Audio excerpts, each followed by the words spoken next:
Well, well, well, what do we have here? This is arguably the best and deepest matchup we've had in the playoffs in a very long time when it comes to the caliber of the star talent on either side. Connor McJesus versus Nathan McDaddy. This is incredible. The fact that we're having this in the third round. I saw the comment made on Reddit. I had to bring it up here in this video. When was the last time we had a conference finals matchup or a Stanley Cup finals matchup that featured the star power of talent on both sides like this one? It's Connor McDavid, Leon Draisaitl versus Nathan MacKinnon, Cale Makar. You could throw in Rantanen, Landeskog, Evander Kane, Zach Hyman, and all of them too. This is a stacked matchup, and it's not really anything we had seen before. Nikita Kucherov, Stamkos, Hedman going up against Carey Price. Sorry, that's not the same kind of matchup. You have the same guys in Tampa going up against Radulov and Sagan and Ben. Unfortunately, I don't see that in the same light. St. Louis and Boston didn't really have anybody of the Crosby, McDavid, McKinnon caliber on their teams. Sure, Ovechkin was there in 2018, but he was playing off against the first-year Vegas Golden Knights squad. They didn't have a star like Nathan MacKinnon. This is one of the best matchups we have seen in a long time. And in this video, I wanted to talk about the matchup a little bit more, get into some of the numbers, and analyze what could actually go down. Because I know, it's easy for people to go out there and say, okay, it's Colorado versus Edmonton, let's go Colorado, because Colorado has been a playoff juggernaut for a while. They keep on getting eliminated in the second round. They are finally here in the Western Conference Finals for the first time since '02, but ever since the beginning of the season, this was a team that everybody said was primed for the playoffs. On the other side, you have Edmonton, a team that a lot of people projected to not even making it out of the second round. If you asked me at the beginning of the year, hey, Colorado and Edmonton are playing in a playoff series, who's gonna win? I would have said Colorado, no doubt. Heck, if you asked me at the beginning of the playoffs, I would have said, yeah, Colorado, no doubt. That Avs team is just stacked, baby. But now I'm not so sure. Now, I don't really feel comfortable saying with my heart of hearts that Colorado is going to easily take it to Edmonton and come out on top, book their ticket to the finals, and say, haha. And it's not because Colorado is worse than I thought they would be. The fact is, this is still a really good team. Sure, they lost out on Samuel Girard. Mikko Rantanen, while getting points, still hasn't been his best in a lot of Colorado fans' eyes. You could say that Cale Makar is looking off too. He might be playing injured for crying out loud. I think it was Henrik Lundqvist who said that on the TNT panel earlier today, or yesterday, excuse me.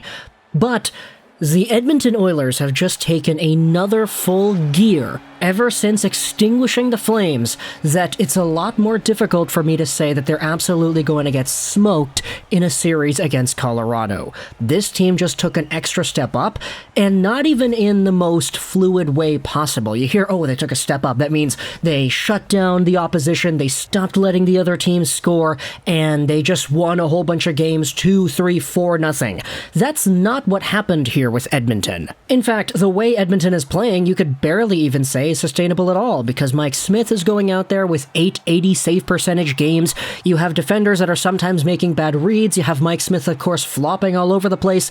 But the thing about the Oilers is that they're just playing a game that is so overwhelming to their opposition that they can afford to have these Mike Smith blunders once in a while, because even if he lets in a bad goal, guess what? The guy goes right back out there, he refreshes his mind, he reboots everything. Okay, short-term memory loss, let's go. And he comes out with a few big saves to end off the period. And his demeanor when you watch this guy, it's rare to see Mike Smith playing like he knows he had just allowed a bad goal.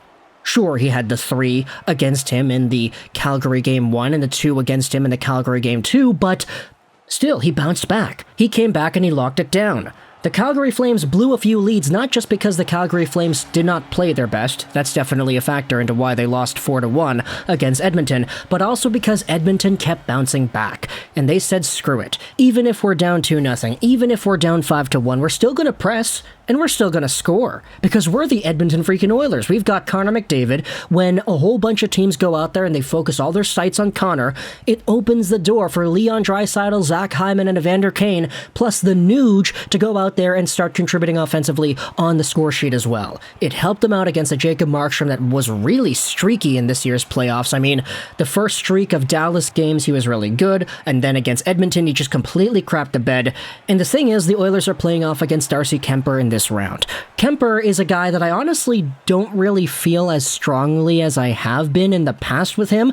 Yes, I know Philip Grubauer was an absolute monster, and Kuemper was supposed to be the replacement. He was really good in Arizona, which is why he got sent over to Colorado, but I just can't shake the feeling off that Darcy Kuemper is also beatable. Barring an Edmonton-Tampa Bay matchup in the Stanley Cup Finals, assuming Edmonton wins, I feel like the Oilers have already played the best goaltender that they'll face in this playoffs, and that was Jonathan Quick in the first round. Plus, you have the fact that Colorado has been blowing leads too. There was that entire meme that brought itself up from the past 2 years of them getting eliminated in the second round. And then, of course, in Game 5 against St. Louis, you had that Nathan MacKinnon brilliant goal, which eventually didn't mean much because the Blues tied it and won in overtime to set the series 3-2 rather than 4-1.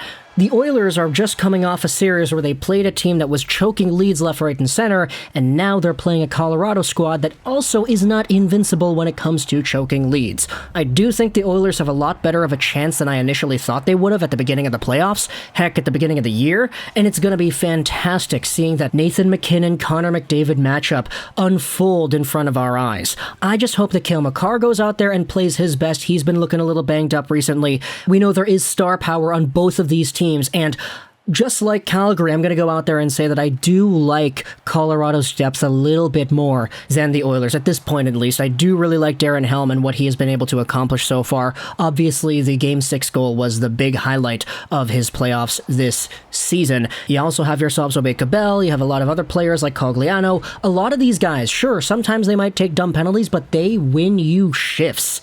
And for Connor McDavid and the Oilers, they're going to have their hands full dealing with other speedsters on the Colorado depth chart like that Cogliano, who is one of the fastest players in the entire NHL. If you go over to NHL.com and you look at the matchup analysis here of Colorado versus Edmonton, you can see that Colorado averaged more goals per game in the regular season. They also average fewer goals against per game in the regular season. However, the special teams are favoring Edmonton. Their power play is a little bit better than Colorado's. However, their penalty killing numbers are roughly the same. You then have the head-to-head matchups from this season. Get this, the Oilers and the Avalanche have only played 3 times since 2019, so before the pandemic even hit.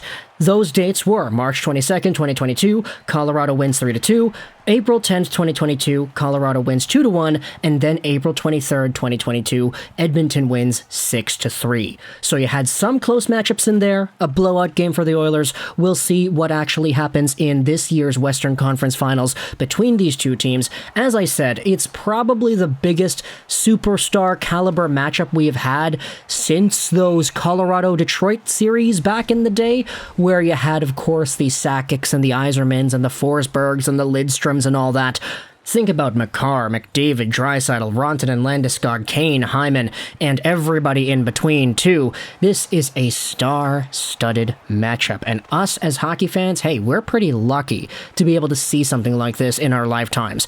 And no matter what happens, no matter who wins or loses, Connor McDavid versus Draisaitl, versus MacKinnon, my goodness, they're not going up against each other. Slip of the tongue there, I guess. We are guaranteed to be having at least a Mick or a Mac in the Stanley Cup Finals. Will it be Connor McDavid willing his team to go to the finals to play off against either Tampa Bay or New York or Carolina? Or will we finally see the Avalanche get over the hump and use the momentum from winning a second-round series to force themselves into the finals instead? For me personally, it would be really easy to say Colorado is going to win this series in 6 because, hey, Colorado has that reputation of being a better team. They swept the Predators. They're so gosh darn good. Look at Cale Makar. Hopefully that guy's able to come back and play to the best of his ability. But as we had said earlier on, it's really difficult for me to say that. Just for the sake of riding the hype train, I'm going to say Connor McDavid and the Oilers pull it out, and I'm going to say it's going to be in 7. I waited till the very end of the video to say my prediction here because I don't even know how I'm going to feel about that prediction like an hour from now. I could very well say, you know what, I think Colorado might actually take it in 7. No, maybe Edmonton in 5. I don't really know. Talk to me in the comments all your thoughts. Who is going to win the Battle of the Mix and the Max here? It's going to be fun, isn't it?